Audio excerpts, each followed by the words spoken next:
Good morning. We are learning the source text of the end of Hemshech Chaim Beis in the Mittler Rebbe's Maimer, AdHamtz Bereishis, and we are on page 400 of this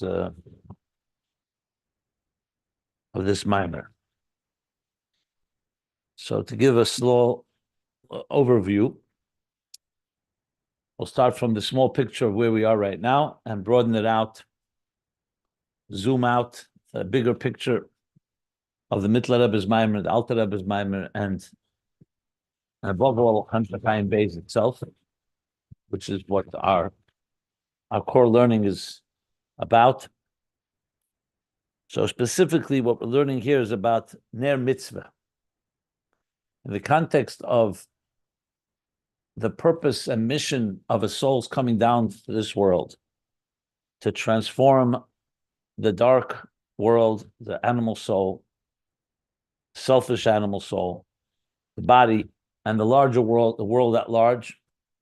So the neshama has its resources as Ner Hashem Nishmas Adam, it's a flame of God, as we learned at length what that means, compared to Ner, the psila, the wick of the divine soul that's immersed and inserted into the oil of the animal soul's intelligence, with the goal of turning it into fuel that will feed the love, the fiery love, the fire of the Ner, the fiery love of AdHamtz Hashem Lekecha B'chol Avavcha B'shnei Yitzarecha, that also the animal soul, and that's through the contemplation of the divine unity in Shema Yisrael, and the introduction to that of Birchas Yetzer, the Malachim being inspired by their service.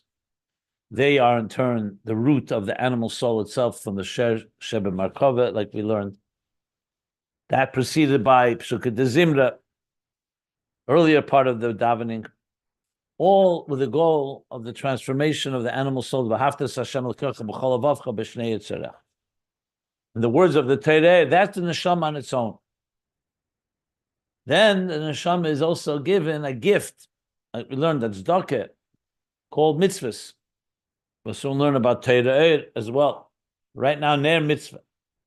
And mitzvah is also compared to Ner, which we're now beginning to conclude why it's called a Ner. We'll discuss that shortly. And this Ner Mitzvah, because mitzvah is Hashem's Ratzon. So in addition to Hashem giving birth to neshamas, which are an extension of himself, a divine chelik elikam imal mamash, like bonim atem l'Hashem elokeichem, like his children, he's given his children resources, mitzvahs, which is his very ratzon, the etzem ratzon elyon connected to the tainug elyon that he calls the er makif elyon of kodesh elyon, kedusha sa'atzmus, that's higher than all levels of kedusha, even the kedusha of the neshama itself. He gives the neshamas his desire, his plan, his blueprint, and what he exactly wants them to do. So he doesn't just say, go down to earth and bring godliness into the world. He's giving us actual mitzvahs. All the tayyag mitzvahs, the 248 positive mitzvahs, the 365 negative. And that increases and intensifies in a far greater level, brings the soul to a far higher place than it would be on its own, to Hashem Kedushan b'mitzvahs v'tzivonu, the mitzvahs. And he spoke about this at length that we discussed, both the hamshachim and ma'il lamato, that you're drawing down this makiv downward, and also mamata l'mayla, elevating the soul upward in an embrace that elevates, like elevating a child, a father elevating, lifting up the child to his level. And that's why we put on talis and tefillin before davening. That's an additional resource.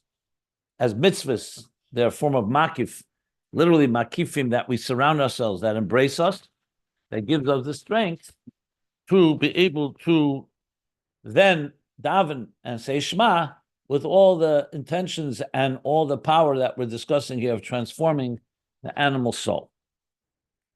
And that's tzedakah tereimim goy. tzedakah that elevates the nation, the people. Goy refers to the Goy Echad Ba'aretz, the Jewish people, the Jewish nation.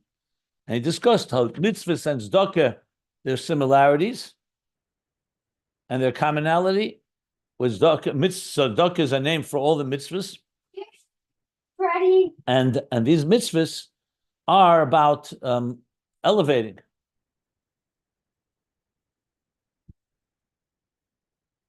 As I said, the divine soul and the animal soul.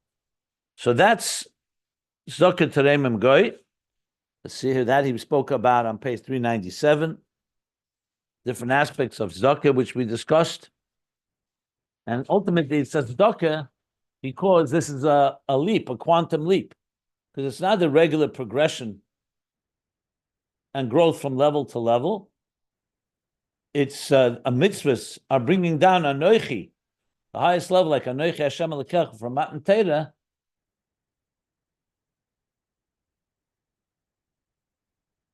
And that is bringing it down all the way downwards. So that's a leap. So that leap, he says, is therefore, as a result, Ein zeh rak mitzad b'chinas tzidkas Hashem. God's tzedakah, that is l'zakas es Yisrael. Tzedakah teremim goy. Okay. Let me see what else I would sum up here. And that elevates the soul higher than it would be on its own. Higher than the others, yeah. And that led us to where we're up to now, the bottom of page 399 and page 400. Just 1 second. Just 1 second.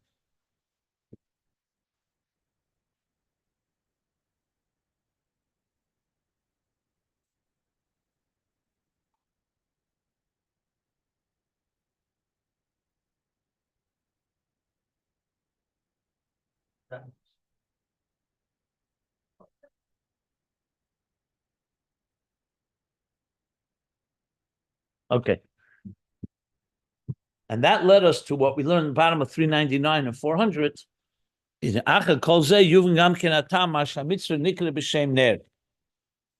Why mitzvah is called Ner? The topic that he began back at the bottom of page 390. Why is a mitzvah called Ner? Because a Ner indicates on a keli. A Ner is made up of three things: the wick, the oil, and the fire, the light that it produces. So he said that that's essentially a keli. It's not just a flame; it's a flame within a keli that holds the oil and the wick. And that keli, that's what mitzvahs are. They are kelim, like the Ramach Evarim, like the 248 limbs that are containers for the energy. Like we learned earlier, that there's two things in a mitzvah. One is amshacha; it draws down the oil, yeah, but it also elevates. And like he says here, the second thing it does, it also creates a chaos. That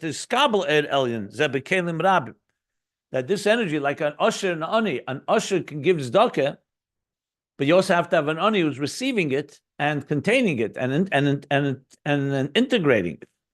So that's the second aspect of mitzvah, is like a keli. That keli is what we call ner mitzvah savai, like the ner, the keli to these highest levels of ratzon elyon. So that's what he said on top of page 400, the new paragraph. A keli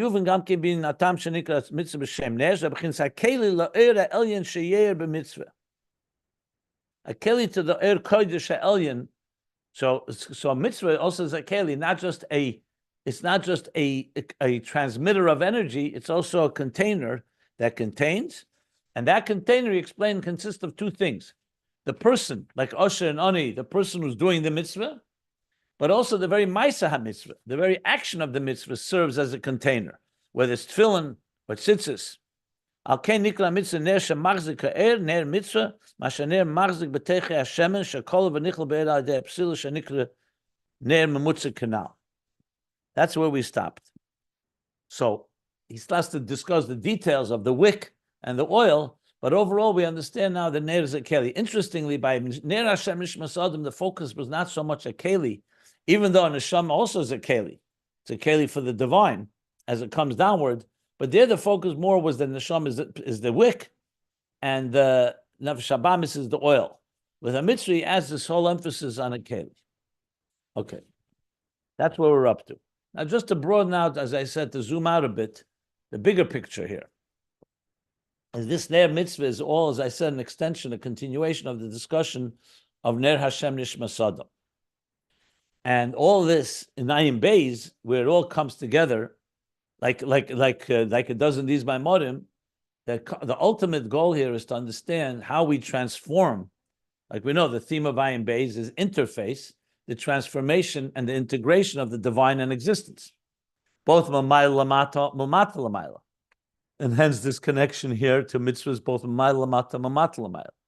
Tefillah in general is Mamata Lamayla, like we learned at length in Ayin Beis till page, from the middle of page, volume 2, all the way to page 1350 in volume 3. The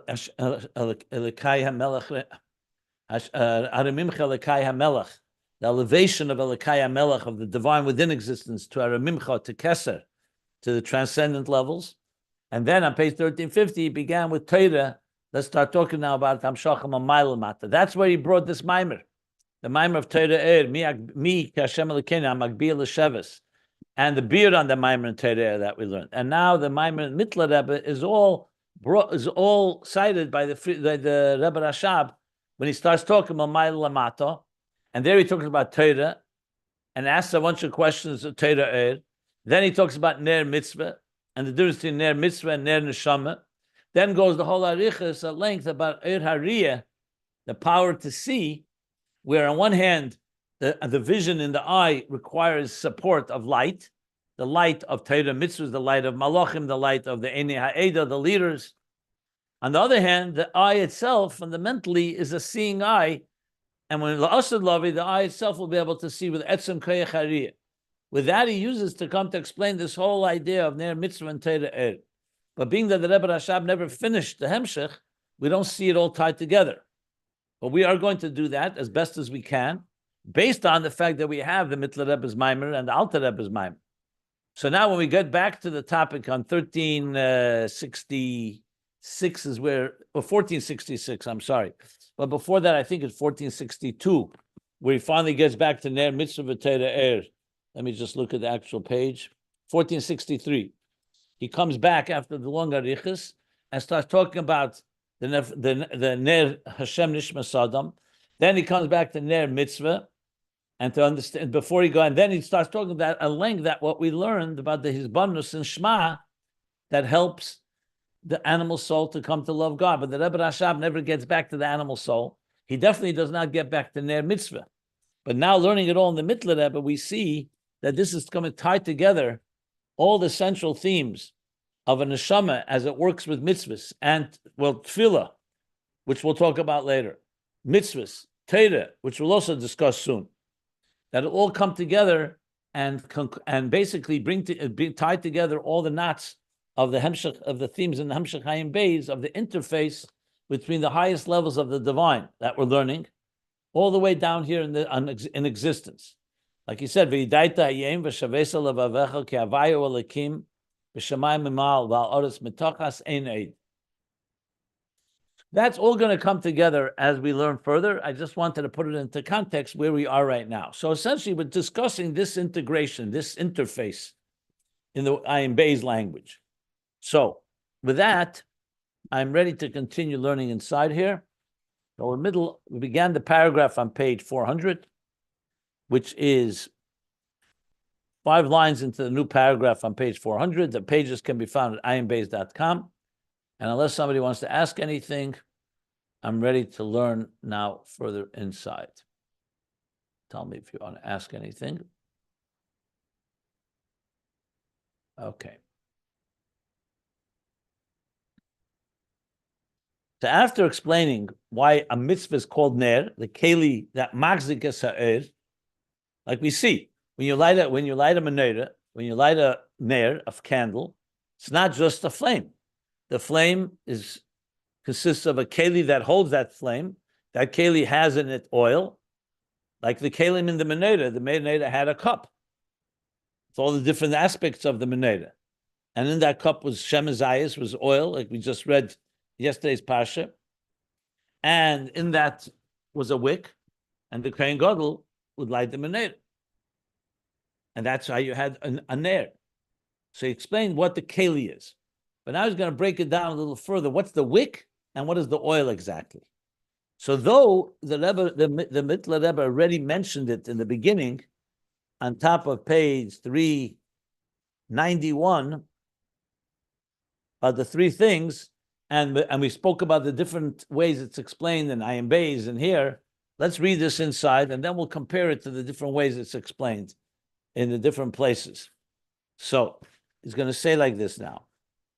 So Ner Mitzvah hainu masha ner magzik b'toichei hashemen, that the candle contains magzik, it contains within it the oil shekola that gets consumed, v'nichlal, and encompassed ba'oir, in the fire, in the flame, in the light, al yedei psila shanikna ner b'mutza canal, through the wick, which is called the ner. That's not clear here. Does it mean the ner is the wick? Or does it mean the ner is the wick and the oil? Earlier he said the main part of the ner is actually the oil. Then he said it's also the wick. So it's mashma, it's all of them together, even though here he says apsila shanikra ner. So the truth is the candle is all three. And they break down into the three elements here, and it's a mamutza. Why is it a mamutza? Because the oil alone and the fire would not really work without the wick in between, serving as an intermediary between them. So he's now going to explain this, how it works with mitzvahs. What aspect, which part of the mitzvah? Va'inyanhu, here's the inyan. Ki yadua, as it's known, the chol ha-mitzvahs hem nasim midvorim gashmi. The noiga. All the mitzvahs are made up and comprised of physical matters that come from klipas noiga.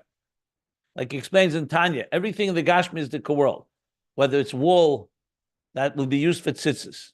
Like he's going to explain, he's going to spell out things here. Kamoy mitzemer gashmi, physical wool. Nasa mitzvah tzitzis, from that is mitzvah tzitzis. So mitzvah tzitzis is a ratzon elyon, but in the ratzon elyon it does not yet manifest in the physical things. Tzemer gashmi, same thing. Umeklaf behema, from the parchment or the hide of an animal. Hagashmi, physical animal. Nasa mitzvah tefillin barosh, from that is made the tefillin shebarosh. It's also tefillin shel yad, but remember he focused before more tefillin shel rosh with the talis, because both of them are like makifim on ala rosh. U'kamoy ma'isa mitzvahs kulam, like all, he gave two examples. Now he's saying like all ma'isa mitzvahs, all of them. Kishefer, a shefer is made out of a ram's horn, a ram's Velulav is made out of a citron, not a citron, sorry, a myrtle, Velulav is a palm branch. The esrig, that's a citron. The sukkah, trumas, umaisis. He gave us a bunch of examples here. They're all comprised of and made up of gashmis, the thing, and gashmis of this world is made up of nega. Lipas nega. It's not gedusha until you make a mitzvah from it. B'tzedakah, the karbonis ukahai gavna. So he gave you quite a few examples. Let's start again. Tzitzis, tefillin, then went through shefer, lulav, esrik, sukkah. Trumas amaisis, of course, is what we take from the agricultural produce in Eretz Yisrael. You give truma for the kohen and meiser for the different types of meiser that are given. Basically, they're all taking physical objects or physical plants or fruit or vegetation. Tzedakah is again, whether it's money or the equivalent to money, another physical object. And finally, karbonis. Karbonis are animal offerings. So all of these are mitzvahs, but they're all made up of gadvonim gashmim, ukahai gavana, which is like etc. and similar. Hakol nasa midatzach gashmim. They're all made from daimim tsemeyechai, physical, either mineral or vegetation or animal.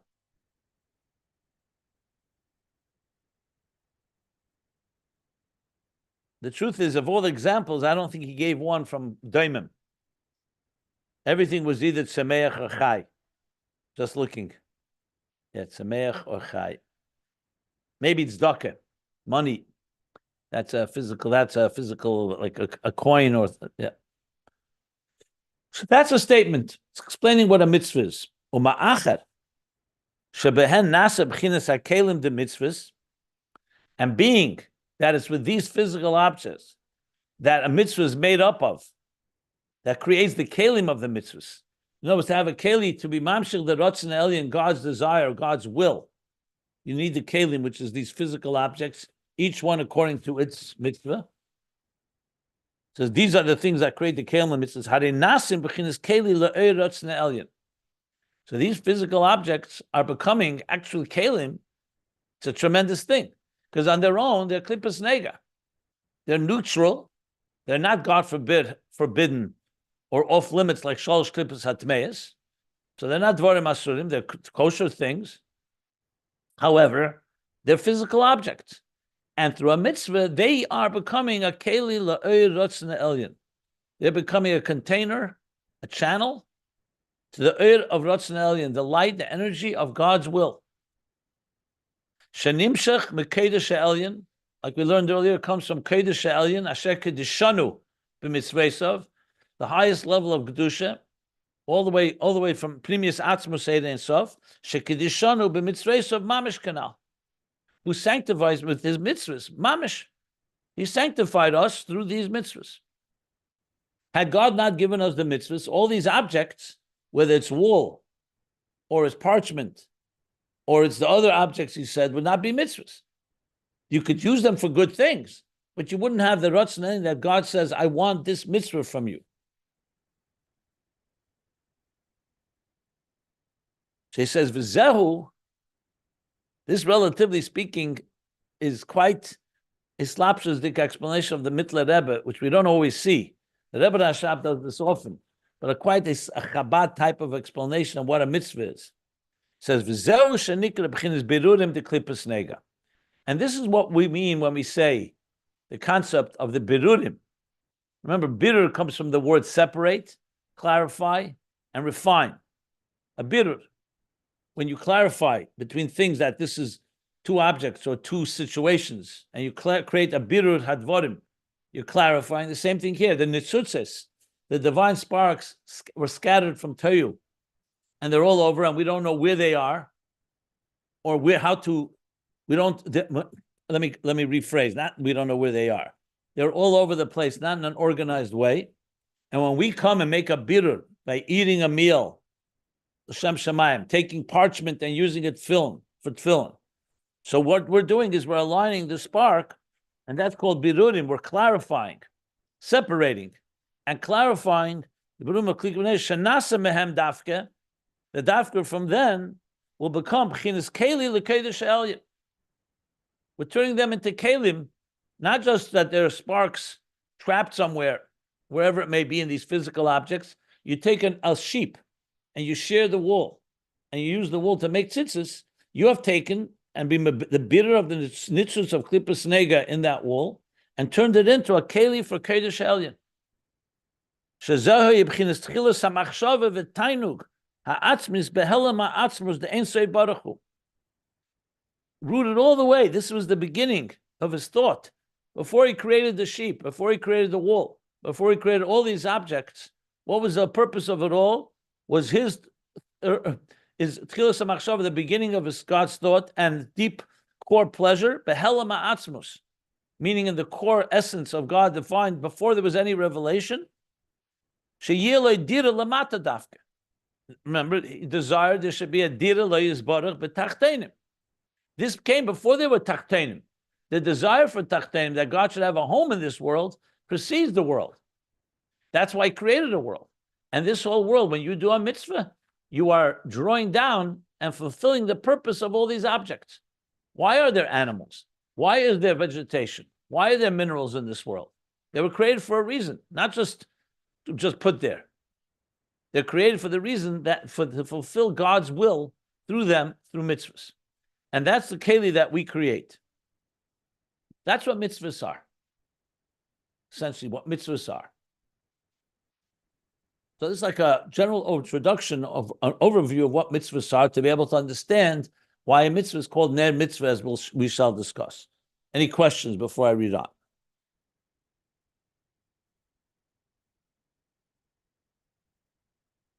V'zeu sha'amar. And this is what the Mishnah says in Pirkei Avos, schar mitzvah mitzvah. atzma. That this reward for a mitzvah is the mitzvah itself. Now, usually you say the reward for something is something else. You do a mitzvah, I'll give you a gift. I'll give you parnasa. Nasati geshmeichem be'itam. I'll give you, bring the rains in its time. Or the other schar mitzvahs. But the Mishnah says the mitzvah itself is a schar of the mitzvah. What does this mean? So there's a different explanation. She explains, Shehi hakeli shalamayla gamina ed atzmei. He's interpreting it like this. Because when you do a mitzvah, you're creating a keli for the Oyer Ha'elyon that he's talking about, which is higher than the Oyer itself. It's a very powerful interpretation. In other words, the schar of the mitzvah is the result of your doing a mitzvah. What you're doing, the mitzvah itself is Ratzon Elyon.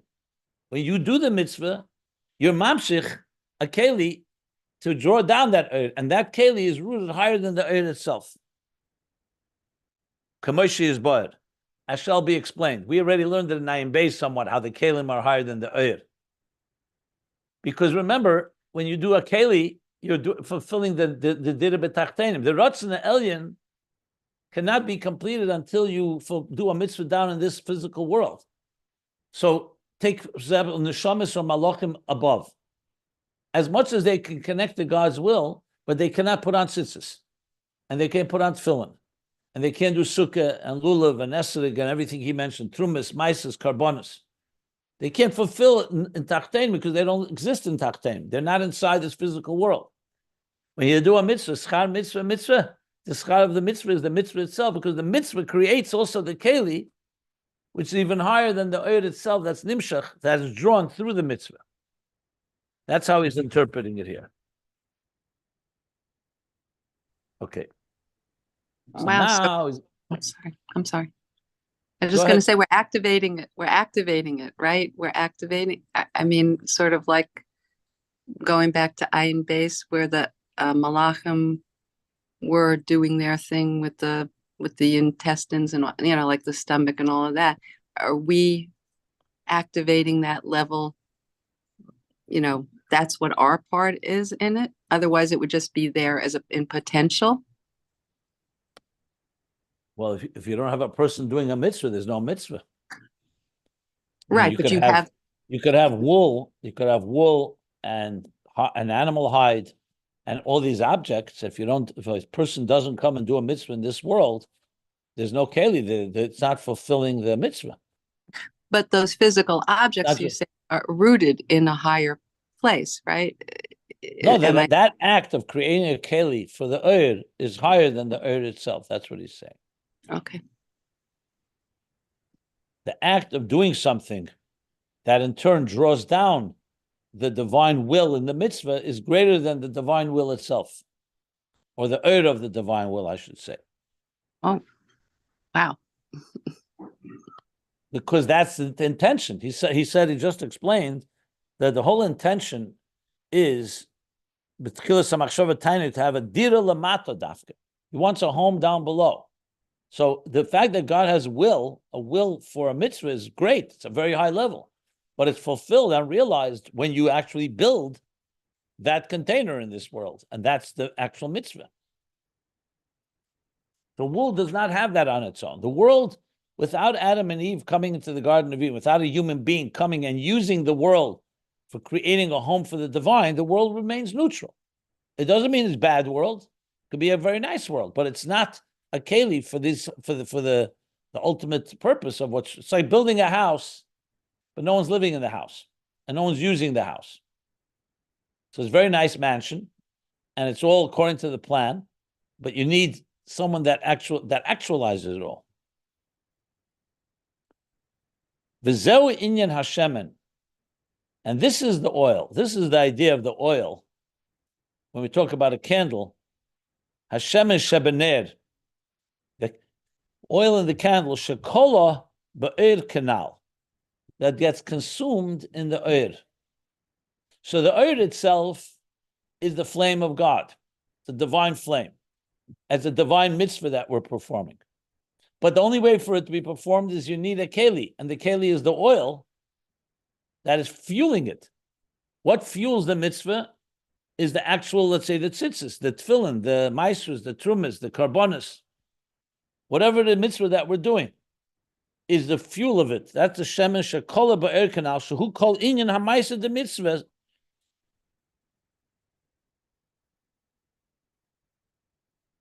This is the whole inyan of maisa mitzvahs, the action of the mitzvahs. Take away that, and you don't have the main thing of a mitzvah. You have, yes, God's command.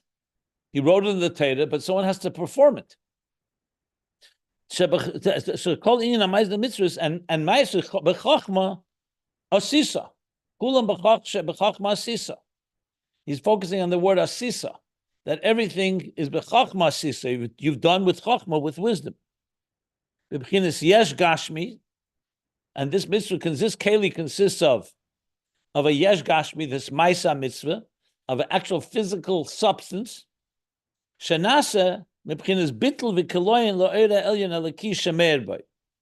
And this physical substance has now become subsumed and become essentially dissolved, I would say, into the Or Elyon, the divine light that radiates in it. So if you took, let's say, wool, or you took parchment, or you took a lulav, a palm branch, a palm frond, and you didn't do anything with it, so then it remains a creation in this world, and that's that. For it to become a mitzvah, it has to be directed toward using it for something.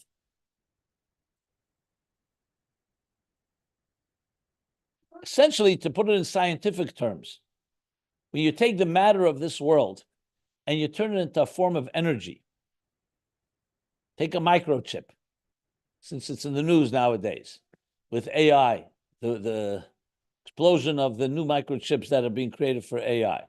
You take a microchip, and you're taking a piece of matter, and you're turning it into a generator of not just energy and power, but also processing. You've taken something physical and made it a keli into something. If the chip is not working, and there's a disconnect, a severing between the object, the matter, and the energy it's supposed to produce, or the purpose that it's serving, then you're not fulfilling it. So in other words, the whole idea of taking matter and converting it into energy, or converting it into fulfilling the purpose of that matter, is essentially what the essence of a mitzvah is. It's taking the physical world and aligning it and actualizing the purpose for which it was created. I remember when the Rebbe gave a very powerful talk about technology, talked about radio, TV. Today you could also include internet. He said all of that are powers in this universe that were created when the world was created. We just didn't know about it. Just like electricity was discovered years later, the same thing, atomic power and nuclear power, and now all the different quantum power. When we take that energy and we use it to spread Torah, to spread kindness, to spread goodness, you're taking the purpose of why it was all created in order to serve a divine purpose. That's the transformation of matter into energy. That's what he's saying here.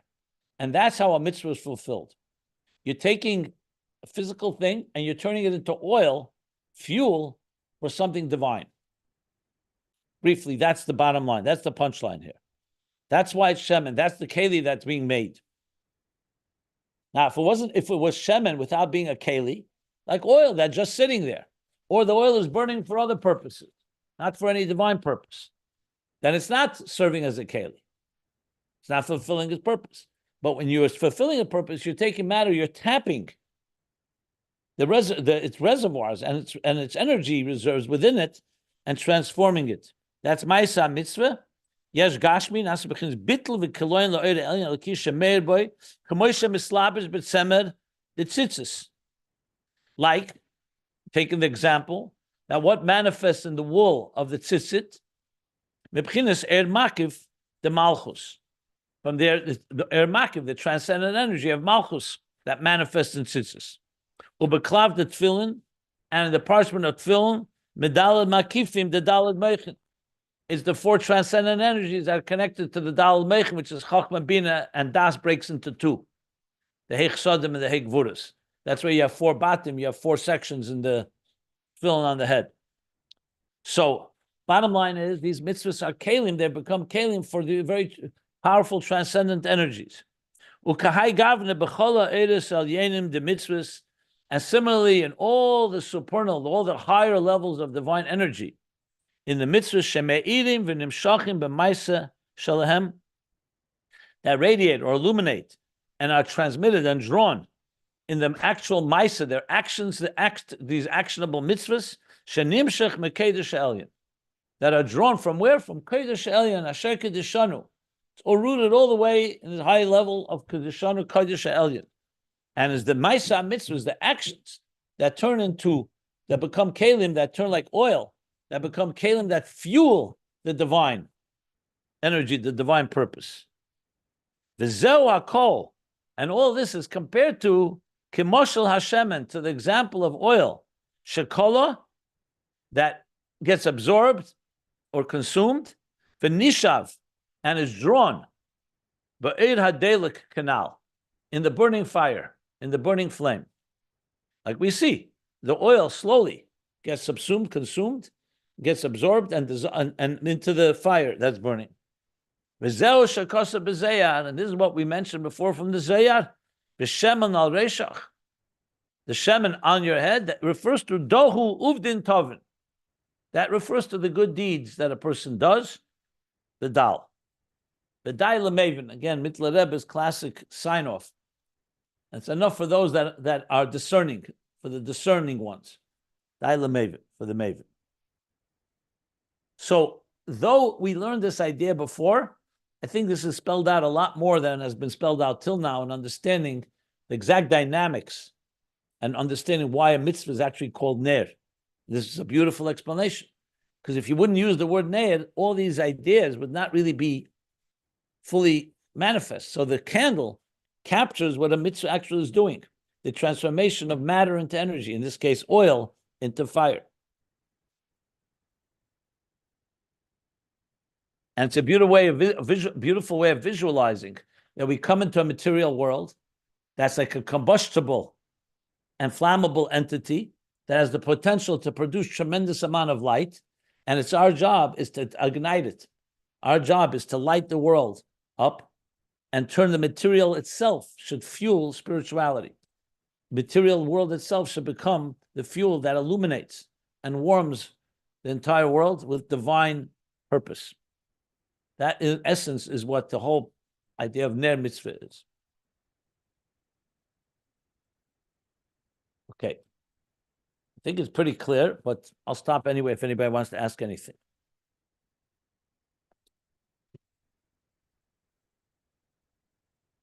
Quite beautiful, actually.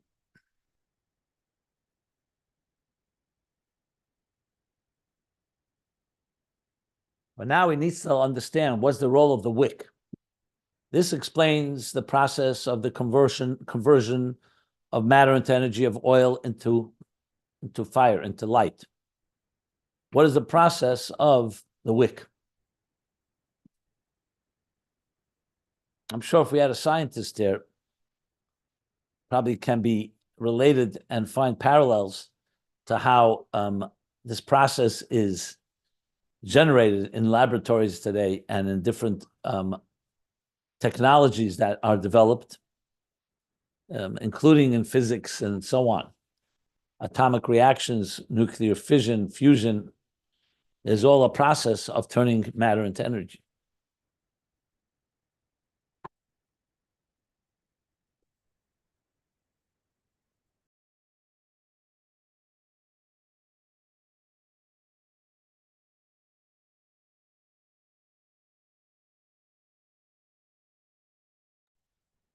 Okay, but let's continue. So now what is the role of the wick? I don't know if any of you saw Oppenheimer recently, but they talk a lot there about, well, a lot, relatively, that the challenge was not just generating the energy, but was what would be the wick? What would be the spark that gets it going? Because in every nuclear reaction, you have to have something that's a catalyst. So he's going to talk now about the wick, which plays, of course, a crucial role in this process of transforming the oil into fire, into light. So he says like this, Achine. Now, however, Eina er meir v'delik, the light does not radiate, does not illuminate, does not shine, and does not ignite without that interface, without that middle intermediary force, which is called the wick. That connects the light and the oil. In other words, if you just had oil in a container and you wanted to create a flame, what would you do? What would you do? The oil is definitely flammable. The oil is fuel, but how would the oil become fire? So the psila becomes this mamutza, and explains who and how does it work? The psila is made up of right properties that cause the oil to be drawn to it. If the psila, for example, was a piece of wire, or the psila was made out of some other material that does not absorb the oil, and just like sticking something inside the oil, not going to achieve anything. You need something that will cause the oil to be drawn to it. So if you look, a perfect wick is made up is substance, but it's a substance that's an absorber that draws it not too quickly and not too slowly, like we learned at length at the beginning of this mimer. Because again, if it drew it very quickly, it would burn out very quickly. If it drew it too slowly, it wouldn't burn properly. So it needs to be a perfect wick that's like a channel that absorbs slowly the oil. That the oil will follow, will be drawn to, absorbed and dissolved into the wick canal. And I was going to explain what that means in the nimshal, in the example of mitzvahs. How does that play into this whole discussion here? Who is the psila here? The wick. We talked about how a mitzvah becomes a keli and fuel for the divine. In the physical world, matter becoming energy. But now, how does that play itself out? So he says, by inyan hu, the inyan of this is kiyadua, it's known, sheyesh be inyan ha-mitzvahs b'chlal beis dvarim. In mitzvahs, there are two things in general. Echad guf ha-davar, sheboi nasa mitzvah. The very object, the very body, an object of the thing in which you're doing the mitzvah. Kumoi, like we spoke, tzemer de tzitzis, the wool for tzitzis, the tefillin, the lulav, the esrig. And the same thing with the object that makes tefillin, the same thing the lulav as a physical lulav, and the esrig, shenikroim keli lo'er kanal. That's the first thing, the actual object with which you're doing the mitzvah, and that becomes a keli to the oir, like we discussed before.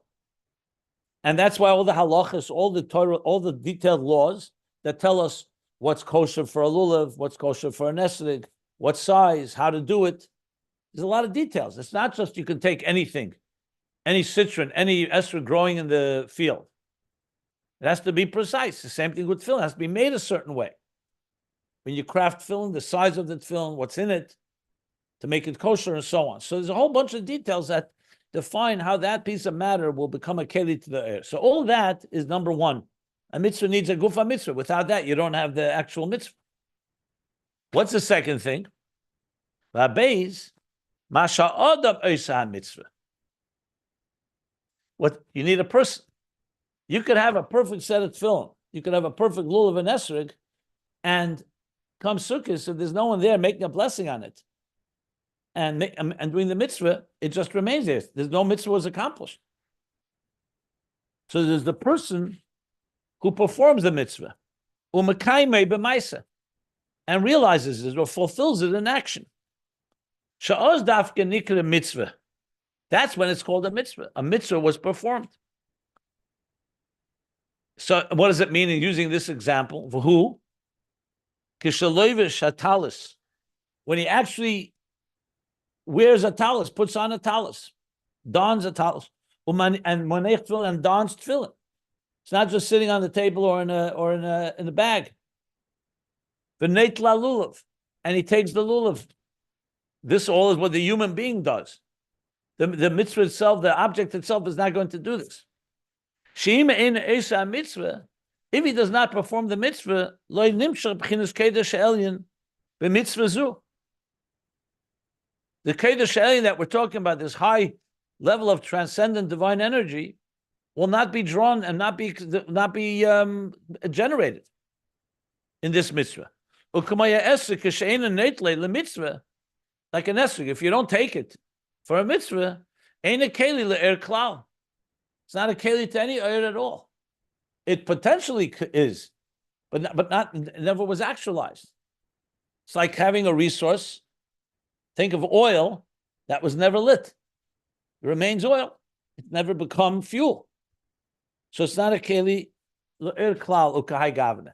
So it doesn't mean it's not a keli, it's not possible keli. It means it's not an actual keli because it's not serving that role. Ukahai gavna shar ha-mitzvahs. Next page, 401. And similarly, the other mitzvahs, bekarbonis, he's bringing some of the examples he mentioned, bekarbonis offerings, or maisres. Again, maisres are the different ways we take from the produce of our harvest and we allocate it to do different needs, whether it's maiser sheni, maiser rishon, maiser oni, different allocations for charitable purposes. The same thing there. The fact that it exists doesn't make it a keli until a person actually designates and says, here is the part that I'm bringing as an offering or I'm giving as maiser to the whoever is designated to. So in other words, a mitzvah requires both an actual object, that's the keli, and then the fulfillment of the human being that plays a key role here in this. These are the two aspects of a mitzvah. Now he qualifies. And even though tefillin has holiness in it, even when you don't wear them, you can't just throw tefillin out, God forbid. You can't throw them on the floor because you say, hey, no mitzvah is being done with them. It's nothing. Not nothing. Tefillin has kedusha in it, even if you don't wear them. But kol mokim, nevertheless, the mitzvah is not being performed in them. So the tefillin has kedusha in it because you actually designated it. Once you designate it for tefillin, it's no longer just neutral parchment that's still part of the hide of an animal. It's been designated, so it has kedusha in it. But to say that it's mamshech something, so he says, to be mamshech, the makif that he said before, the transcendent of the four different meichin, the four levels of meichin, of intellect, that's only when you put it on. So it says, it's actually the pasuk we talk about. Now, when your person puts on tefillin, she says, "Samu shem avay nikra lecha, v'yarim imeka." Says that the nations of the world will see the name of God upon you, and they will be and kishem avay nikra lecha, it's upon you. So the Gemara says these are elu tefillin shabarash. This is tefillin on the head. That's only when you wear it. Without that, the tefillin has kedusha, but you can't call it a mitzvah that it's being mamshech to the hamshachah that we're talking about here. Ukahai gavna b'chol ha-mitzvahs.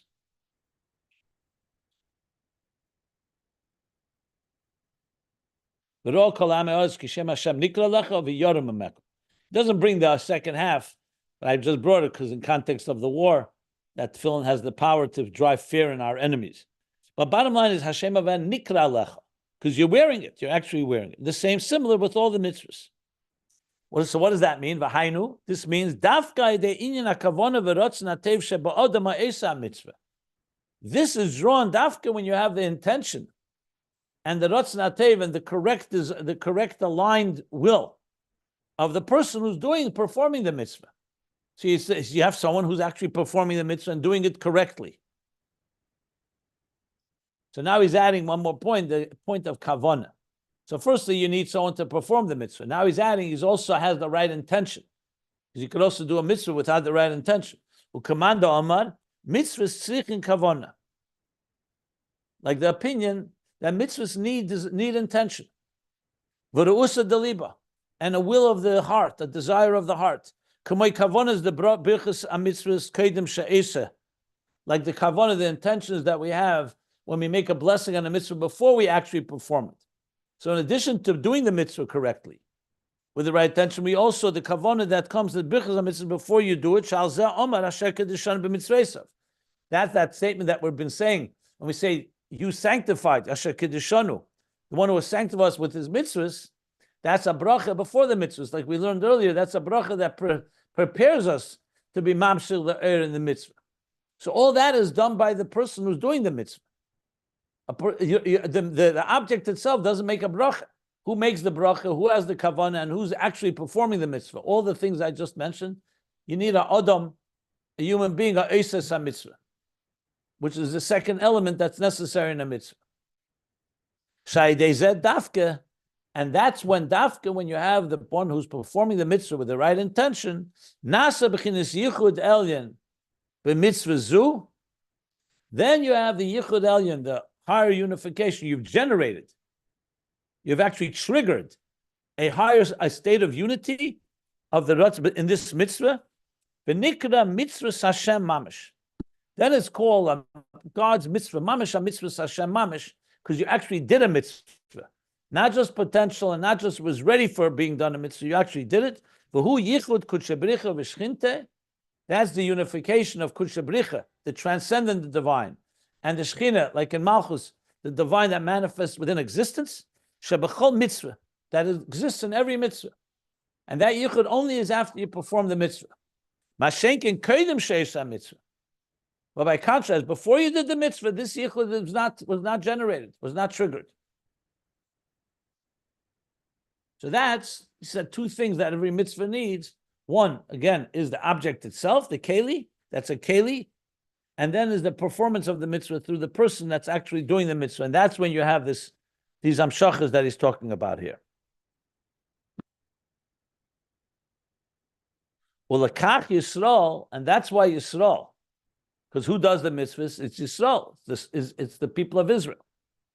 That's why Yisrael are called Eisei L'Tzenei. We talk Eisei L'Tzenei Shel Makom. They're the ones that perform and fulfill and realize His will. In other words, they are the performers. They're the actualizers. You could have a whole plan, but if you don't have execution, if you don't have a concrete and actually implementing it, you don't have the fulfillment of it. So Eisei L'Tzenei She'esin. She explains Eisei L'Tzenei doesn't mean just that they're fulfilling it. It means she'esin u'mamshichim. They're actually creating and are drawing down the Ratz and the Elyon b'kiyum ha'mitzvahs k'she'eisam b'kavanah. So one thing is to say they're doing it. They're actualizing what was told to them to do.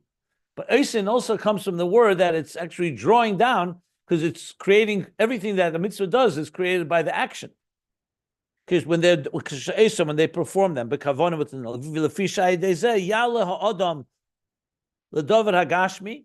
dafka through this action, this davar gashmi that was a keli and a potentially ready for a mitzvah, now is actually the person actually elevates this physical object, shenasa by a mitzvah, the object through which the mitzvah is being done, umeviyai, and he brings it. And he connects it, to be a keli, to the manifestation of the supernal, the higher light. So this is all a long explanation of the two aspects in the mitzvah. Now he's going to explain why it's the shemen and the psila. You have to still go back. What's the oil and what's the wick? Remember he said the wick is necessary to serve as a in between the oil and the light. So he says like this, V'zehu, and this is what we say, that the oil follows, is drawn to the light through what? Through the wick. Who's the wick? Shehu nefesh alekis. That's the person. That's the divine soul is the wick. Hamakayim ha-mitzvah b'kavona teva b'frat. It's It's referring, the wick is referring to the divine soul that performs the mitzvah with good intention.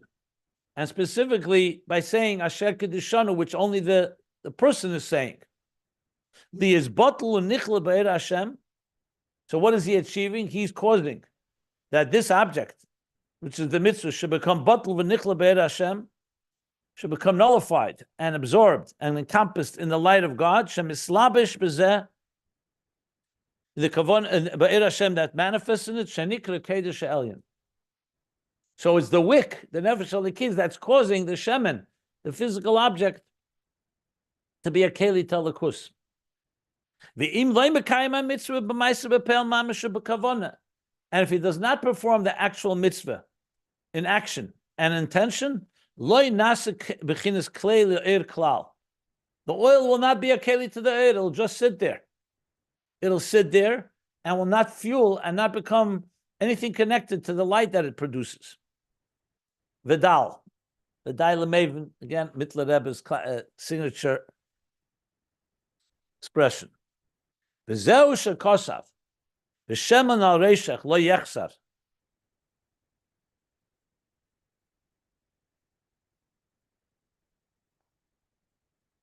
Sheman al reishach lo yechsar. What's the, we said, we learned it before. Shin Tzadik Al. 1 second, let me just look it up. What's the Al?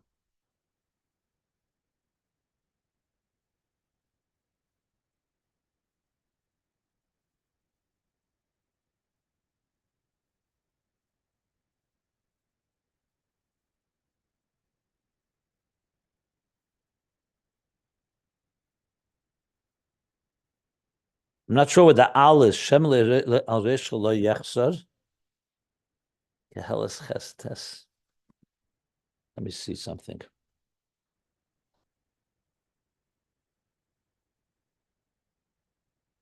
I want to look it up in the source a second. Just give me a second.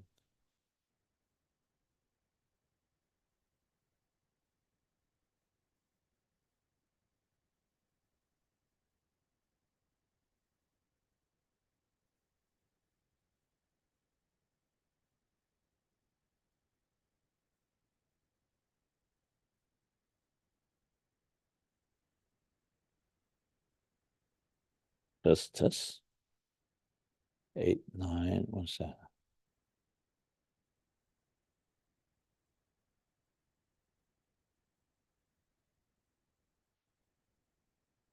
Just a moment. Just want to look up a moment. What's the Al?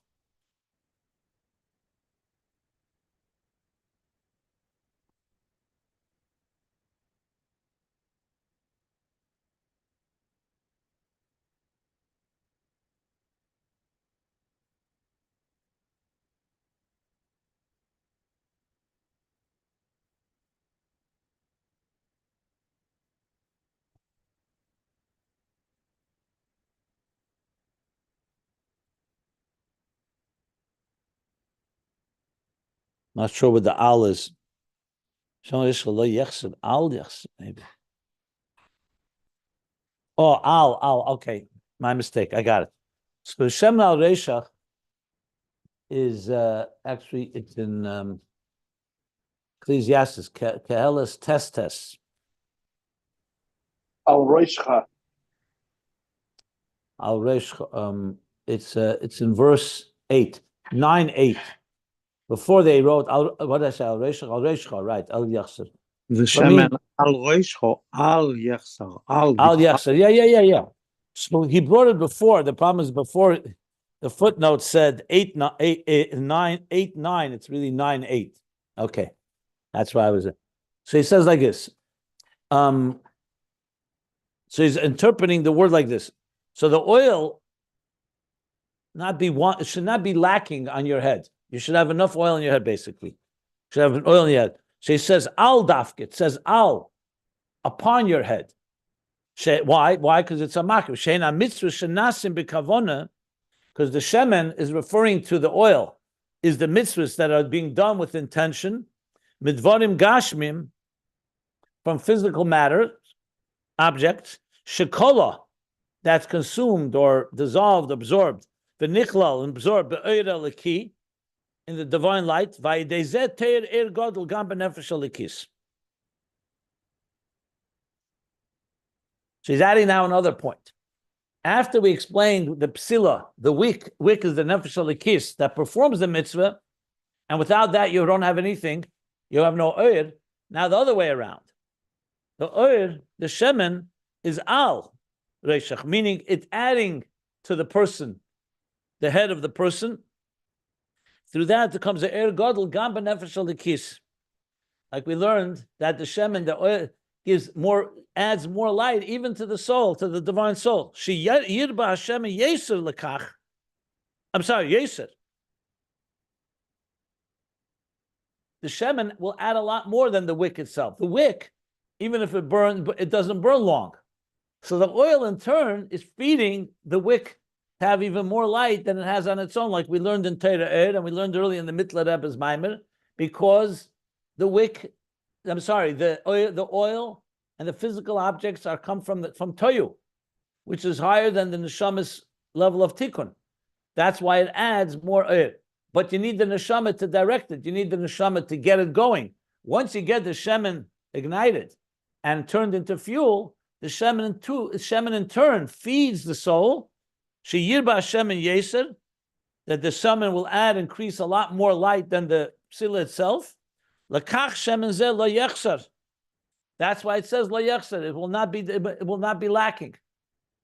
It means not just it won't be lacking. It'll be lo yifsar ka'er, but lo yifsar ka'er. There'll be plenty of oil. There won't be any lacking oil, and it will it won't pause the oil. That's what the pasuk is coming to add. V'shem al reishcha. That it's adding oil that is not lo yechsar v'lo yifsar. Like he said earlier, if you remember, he spoke about that it has a permanent effect. There he was talking about how a mitzvah in general allows a person to have a permanent effect, that the nefesh alikis itself, when we daven, after davening, it can dissipate. The mitzvah concretizes it because it brings it down into reality that has a permanent effect. He doesn't refer to it here, but it sounds very similar, that's what happens to the mitzvah, does something for the nefesh alikis, that the nefesh alikis, even more than nefesh alikis, has on its own. That's this piece that he adds now in this end of the paragraph. So it's a new piece. In addition to what he spoke before about the psila, the wick, we now understand the role of the wick and the role of the oil. So what's interesting here is that the psila ends up being, according to this explanation in the Mitla Rebbe, similar to the explanation Ner Hashem Nishma. If you remember, the wick there is the nefesh alikis. The oil is the animal soul. Here, the oil is the physical objects of the world. And it's the divine soul, the wick, that ignites and draws them to become and fuel the divine fire. In the Ner Hashem Nishma Sodom, you're not talking about the physical objects of the world. You're only talking about the Nefesh Habamis. But as far as the wick goes, it's literally the same level, the divine soul, in both the Ner Mitzvah and the Ner Hashem Nishma Sodom, the way he explains it right here. There are different ways of explaining it, as we see in Torah. I'll compare it afterwards. I don't know if we'll do it today, but that's what he says here as we conclude this paragraph. Okay. So are we supposed to be doing all happening all at once? Like the shemen is both the nefesh behema, and then it's also the physical objects at all these different parts. Is that how we're supposed to combine it all? Like that's what we're supposed to be thinking about when we do these things? I don't think you can think about two things at once. So I would do this in an organized manner. Just like when you're saying Shema, you're saying Shema. And when you come to the part of the mitzvahs, you talk about the mitzvahs. It's the general picture is that we are impacting our animal soul. And with a mitzvah, we're also impacting the object of the physical world that we are. So in other words, when a person, let's say, any of these mitzvahs he's talking about here, when they do it, number one is they're sublimating their animal soul. They're also sublimating the very physical object. Both happening at once when you do the mitzvah, in general terms. So it all depends on what you're up to and what you're doing, what you're involved in. So if you have to tell me where that's, where that Veda is, it depends on what the person is doing at the time.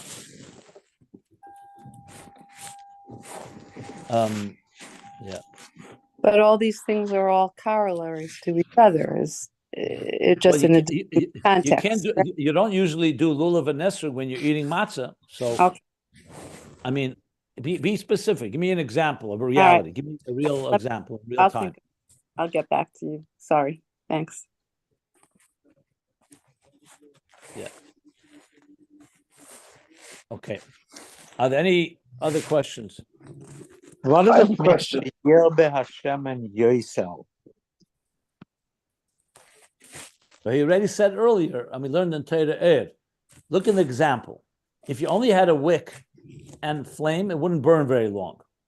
The oil adds so much more oil to the wick also. So the divine soul is benefiting from the animal soul's fuel. That's what we learned earlier, and he's saying now briefly, but we learned this at length before. You want me to say what page? The whole discussion, why the Nefesh Habamis is rooted in Toyu, if you remember. And Toyu adds to Tikkun. That's what he means here. So Yirbe Hashem and Yosel means it will come more oil in the psilo. Right, and when there's more oil, there's more light. Yeah. Yeah, he said that at the beginning of the Maimer, that through the psila, when it is getting the oil to feed it, it keeps on adding and more, and that's why the more oil there is, the more fire there'll be. He's just being very brief here, but he said the Sheyir Hashem b'Yesod. Yeah. He So the seems to bottom be line saying, is Remember, he also said a line before. Teir Gadol Gam b'Nefesh Alikis Sheyir Hashem and Yesod. You can't read it a half sentence. He's saying that'll be Teir Gadol Gam b'Nefesh Alikis Sheyir Hashem Yesod, because the more the oil feeds into the thing, the more the light of the divine soul is being also increased. Yeah. So that means that the mitzvah must have the neshama, because otherwise you don't have the mitzvah. Only the neshama could do the mitzvah when neshama is in guf. But we're talking two separate things. That was above. He spoke at length that you need the psila, because without that, the oil just sits like a mitzvah without action. Now he's going and saying, and now once you have that, in turn, the oil adds something to the nefesh halakis more than it has on its own. So there's two parts to this. I have a question. He seems to be saying very clearly, by the way, regards to everybody from Hawaii, I'm 5 hours behind Eastern time. Anyways, he seems to be saying that this whole process doesn't work without Kavanah, that you essentially don't accomplish the mitzvah without Kavanah. And of course, it's obviously better to do a mitzvah with Kavanah, but I had understood that Tachlis is in the action, the Maisa. So let's say someone does a mitzvah by guidance, but they have no idea what they're doing. They still get credit for the mitzvah. No? They still perform the mitzvah. Well, that's why he brought Kamanda Omar. If you look at line number 4, he brings according to the opinion that mitzvahs need kavanah. You're talking the opinion that mitzvahs don't need kavanah. So firstly, there's some mitzvahs that must have kavanah. Everyone agrees. There's a disagreement. There are two opinions, whether other mitzvahs need kavanah, or some say you need kavanah in all mitzvahs, some say you don't. That's why he brought Kamanda Omar, mitzvahs sich in kavanah. He was bringing, according to the opinion, that you do need kavanah. It's another discussion. What about some of the mitzvahs that seem that don't need kavanah? What's that? What does that opinion hold there? Like tzedakah, for example. But right now, he's definitely bringing it according to that opinion. He's clearly said that opinion. There's a footnote even tells you. In Eruvin, there's two opinions on this matter. I see, thank you. Can somebody mute? Is it A? Somebody needs to mute. Someone needs to mute. Go ahead. Yeah. Oh, I think the noise. I think the noise was Rabbi Teichel. I thought it was this other fellow A, who's inadvertently not on mute, but I think the noise was from Rabbi Teichel. Maybe his okay. So what's your question? You got my answer. You answered it 100%. I understand. I wonder what he would say. Go ahead, Rabbi Teichel. What's up? But you're in the middle of finish Yitzchak. Why don't you finish and then we'll go to Rabbi Teichel. Go ahead. What do you want to say? Well, you answered my question. I just wonder. Good. Is this the what's the, I don't know how to put it. It's a halacha. It's not a minhag, but what in general? What is there are It's a whole different discussion. There's a Maimarim that talk about the two opinions. What's the difference between them, and are they in all cases? It's a whole other discussion. Bottom line here is everyone agrees that Kavanah helps. Some cases Kavanah is necessary. Here he wants to emphasize, because he wants to make a case to how much you need the person. So it's not just the person's actions. He wants to also add that it needs the Kavanah. A mitzvah on its own doesn't have. So he's just to emphasize that he's bringing it here. In other places, you do have discussion about, according to the opinion, that it doesn't need Kavanah. I would leave that for another discussion, not relevant to this Maimer. It talks about it in some other Maimarim. You look up the usual suspects that I point out. Sefer Likutim, there's a Maimer from the Rebbe in Tav Shemem Gimel, Rosh Hashanah, it talks about it, about Kavanah and mitzvahs, how important it is, and whether different opinions on the matter. There is a Maimer from the Rebbe Rashab in Tov Reish. And Tanya even, by the way, Tanya, chapter 37, 38 and on, he talks about Kavanah. Kavanah is, the Maisa is obviously the Ikka, but Kavanah, a mitzvah without Kavanah is like a goof without a neshama. So it's a pretty big thing. But relevant to us, the Kavanah just adds to the significance of making the real point of how the psila, essentially the nefesh halikis, the person, is the real actualize, the mamutza between the oil and the fire and the light. Ratzon Hashem, yeah. Yeah, you go ahead. In Shabbos Parshas Vayero, Tov Reish Ayin Ches, the Rebbe Rashab is talking about Riches, about these things, the two man the omars, mitzvahs Riches Kavanah or mitzvahs Einon Riches Kavanah. Yeah, there's a bunch of Maimorim like that. Yeah. Can I ask Do you a remember question? specifically? I'm Just sorry, think I could- George, real quick. Rabbi Jacobson, can you, if you know offhand, can you identify the mimer of the Rebbe from Rosh Hashanah? I think you should have Shem Mem Daled. Mem Do you Gimel. remember? Mem Gimel. Do you remember the name of it? Well, how does it start? Yivchalanu. There's a few Maimorim there. It's only one Maimer Rosh Hashanah and Mem Gimel. So Okay, that should be it. Okay, thank you. Got it. Thank you. but what Rabbi Tachtel said in Ayin Ches, and there's more. There's an Erateta. There's a bunch of places. Rabbi Jacobs, Okay. I know the you. rabbi doesn't discuss this here, but can we say the Kavanah? And I know there's not the discussion of this right now, but just for exercise of thought, could we say that the Kavanah is refining the oil? Remember, we talked about before, the quality of the oil is different and how it burns. Can someone say the Kavanah can refine the oil as if it was? So yes, if somebody does a mitzvah with that Kavanah, still has a candle, still has that, but it's not as refined of a light or as a quality of light as somebody who has a Kavanah. Can we say that? You could. He doesn't say it here. I'm sure you could make a case for that.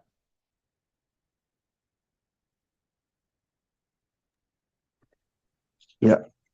You finished, George? Yeah, want to follow up? No, that's it. Thank you. I have a question, Rabbi Jacobson. The Ner, there's three things: the psila, the shemen, and the or. But then we have an element here which I think we brought up before when we were talking about what is it? Hashem Nishmas Adam, Hashem Nishmas Adam. That there's another element called Ose Ritzono, meaning that if you have just a wick and oil, and we, by the way, have always lit in my house with oil. You have a wick and oil without the Ose Ritzono, without there's another element involved, meaning that the nefesh elokis in the oil is just going to sit there also. So you need, it seems to me that's inherent and intrinsic and necessary that there's a third element, that there's got to be that Ose Ritzono. I was just wondering if that is, the Rebbe seems to indicate here maybe that it's part of the nefesh elokis. I'm not sure what you mean by Eiser Tzene. Simply means a person that performs the mitzvah. That's what he's talking about here. The wick is the performer of the mitzvah. Well, the wick by itself is not a physical. This is the wick represents the performer of the mitzvah. I thought it was the nefesh elokis. That is the performer of the mitzvah. The nefesh elokis. But there's a lot more involved. To light an actual candle, you need the nefesh bahamis involved. You have to actually light it, and it's not. And it comes from a match, and it comes from another element. One second here. I mean, you want to just, it comes down to this. There's a person who does the mitzvah, there's the mitzvah itself, and there's the light it creates. These are the three things he's talking about here. You, in your own, you want to start breaking it down into, you could break it down as many parts as you like. That's what he's talking about in this mimer here. The person who performs the mitzvah is the nefesh elokis. In this case, the mitzvah, we're talking about the mitzvah now, Ner Mitzvah, not Ner Hashem Nishmasad. In Ner Mitzvah, the mitzvah is the actual oil that is being turned into fuel, like he said, from the wool, from the parchment into a keli. And the Eir Hashem is the Ratzon Elyon that it's performing, that drawing down, or elevating the Kodesh Elyon that it's drawing it. That's what he's saying here. He's not talking about a match. He's not talking about any other items. Those are the three things. So what's unclear? I'm not. The unclear aspect is that every Jew has a psila and has an oil, but they're not. Unfortunately, a lot of them aren't. He's explaining Ner Mitzvah here. He's explaining the process of doing a mitzvah. He's not talking now just in general about people. His goal here is to explain why it's a mitzvah is called Ner Mitzvah, because you need these three elements. In Ner Hashem Nishmas Adam, he spoke about the divine soul manifesting in the animal soul and converting it into fuel for Avos Hashem. That's what he spoke about. When a person does a mitzvah, do you have a combination of Ner Hashem Nishmas Adam and Ner Mitzvah? Of course you do, but he's not spelling that out right now. Right now he's talking about the meaning of Ner Mitzvah.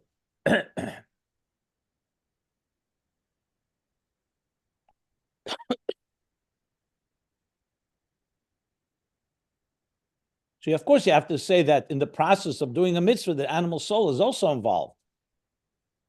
But he didn't spell it out. Is the animal soul part of the oil? Just like the mitzvah transforms the physical world into fuel to Hashem, does the mitzvah also transform the animal soul into oil Hashem? In Ayin Beis, if you look on page 1352, he talks about it. I point this out in a previous class in more detail. You look on page 1351, the bottom of 1351, 1352, he said mitzvahs, when he explains how mitzvahs is the psila, he explains that, let's see here. Yeah, first, how it elevates the physical, and then he says, "V'gam yesh ba mitzvahs gula pratis la'alis hanefesh habamis," like he says in Torah. So at the end of the day, when you're doing a mitzvah, you're also elevating the animal soul, which also is included ultimately in the oil, in that sense, because it's also part of this world. But here, Mittler Rebbe doesn't specifically spell it out, but in Ayin Beis, on top of 1352, he does spell it out. So you can look it up there. He brings both these elements there. If you want to talk about an animal soul, that is. And also, when the Rebbe began today's class, when that all mitzvahs involve the gashmis, the tzach, right? Domin tzameh chaya. Yeah. Medaber. Yeah, but I don't. No, he didn't talk about medaber. He only talked about them. mitzvahs are not from medaber. They're domin tzameh chai. Right. The tzach. The question I have is the six mitzvahs to midios, Avos Hashem that we've talked about, Yichud Hashem, Yiras Hashem, Leidos Hashem. To my knowledge, and I might be wrong, that they don't actually involve gashmi. It's all just in makshava. Okay, so there are sichos and maimorim that talk about this point, that since most mitzvahs are mitzvahs maisius, what about the mitzvahs b'machshava or b'lev, right, like Avos Hashem or Yiras Hashem?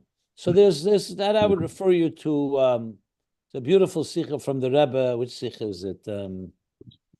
Where he talks about it could even be kisisa tavshin und beis. Few places where the Rebbe speaks about it, brings from all the maimorim that talk about this, that even those things also have some element of gashmis. There's a physical heart, physical words that you say when you learn Torah. But what he's talking here is that the primary mitzvahs is called mitzvahs maisis, maisim tevim. That's why we call it maisim tevim. There are mitzvahs that are more focused on some of the more sublime, we'll call it limbs and organs, But even there's some gashmis involved. But you see here, all the examples he gave, he wanted to really give very physical examples because the large body of mitzvahs is gashmis. And there it talks about in other places what we do with the mitzvahs that are not as gashmis. Maybe you read. Sorry, Rabbi Gold. Please go ahead. I didn't mean to I just interrupt wanted you. to add one more aspect to that. And so, what about the 365 mitzvahs lotas that we're doing a mitzvah by not involving the world? That's what I was going to ask. Yeah. That's what I was going to ask. Not Well, is this so you're asking if Ner Mitzvah applies to them? exactly? A good question. Maybe it doesn't. Because remember, Ner is also 250, which they say Ramach Mitzvah Sesa plus 2, which I think is Ava V'yir, if I recall correctly. It could be that it may not so much. Or in general terms, when you avoid doing something, remember, Leisha are only possible in the world with this Gashmis also. You're just avoiding doing it. And that's why the Gemara says, so refraining from doing something that you desire to do may not be an act, but it's an act of refraining that is involved with a gashmistic thing that is tempting you. So you could say it has some effect that way too. So you could either way, I would have to look up and see if the Ner Mitzvah includes a Leisa Seh. He hasn't mentioned Leisa Seh, he's mentioned Ramach Mitzvah Seh a few times. So either way, you can explain it both ways. Okay. I would look it up to see. The Pashtas is including the Loisase also. And I think the bill that you gave now, the second one, all the Loisases are connected to things in this world. Yeah, that's why Rabbi Akiva said, Al Hain Lav, Al Hain Hain, V'alav Hain. Because even Alav is a Hain. Because even when you avoid doing something, you're also being mavared. Yeah. You said Yoshav Loi also Vero Kilo also mitzvah. Yeah, but I gave both because I have to look it up. I think that Ner Mitzvah sometimes is I'm not sure. I don't want to say anything conclusive. I'll look it up to see if it's discussed somewhere, the connection to Leisa Seh. But the second explanation absolutely applies, and it's fine. You can use that, right? I just wanted to be thorough. I said mitzvah. Mitzvah is also mitzvahs. Yeah, that's for sure. And it's Safse v'chibur. As a matter of fact, in the Kutei Teire Pekudei, it says, Leisa says, Mamshech even a higher makiv than Mitzvah Sesa.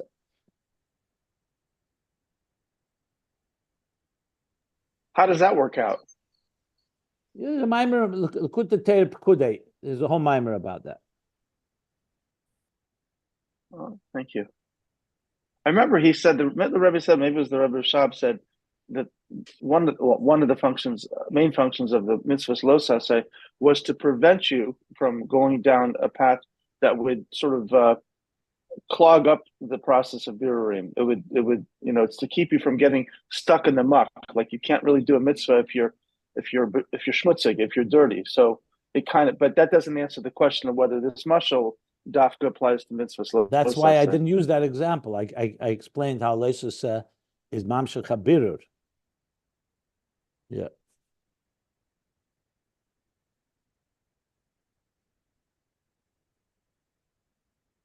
Anyway, I'll look up. I'll see if I find anything on that.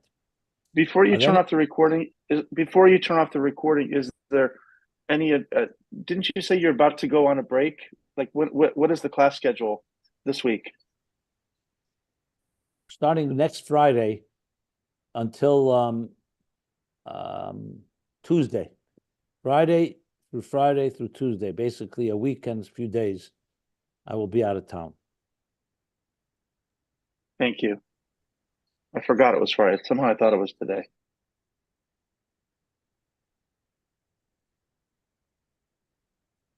Okay, so let's stop here. End of the paragraph on page 4.